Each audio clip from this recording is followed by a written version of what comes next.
Hi எல்லாருக்கும் வணக்கம். Sauce and எந்த ப்ரிசர்வேட்டிவ் இல்லாமல் நூடுல்ஸ் சப்பாத்தி நல்லா டேஸ்டியாக எப்படி செய்கிறதுன்னு பார்க்கலாம் வாங்க. இதுக்கு கடாயில் 2 டேபிள் ஸ்பூன் அளவுக்கு கடலெண்ணெய் விட்டு 1 டீஸ்பூன் அளவுக்கு ஜிஞ்சர் கார்லிக் பேஸ்ட் ஆட் பண்ணி நல்லா ராஸ்மெல் போகிற வரைக்கும் வறுத்ததுக்கப்புறம் கருவேப்பிலை இந்த மாதிரி பொடியாக அரிஞ்சு சேர்த்துக்கோங்க.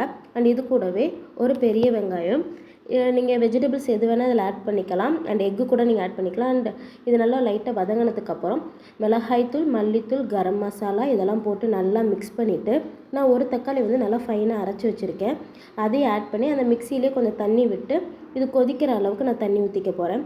இது கூடவே தேவையான அளவுக்கு உப்பு போட்டு நல்லா கொதி வரப்போ நூடுல்ஸ் ஷேப்பில் கட் பண்ணி வச்சுருக்க சப்பாத்தி ஆட் பண்ணி நல்லா மிக்ஸ் பண்ணி விட்டுடலாம்.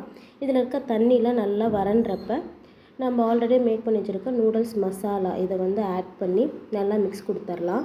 இந்த நூடுல்ஸ் மசாலா ஆட் பண்ணுறப்ப டேஸ்ட் இன்னுமே சூப்பராக இருக்கும். அவ்வளோதான், நம்மளோட சப்பாத்தி நூடுல்ஸ் ரெடி. மறக்காம சேனலை சப்ஸ்கிரைப் பண்ணிடுங்க. தேங்க்யூ.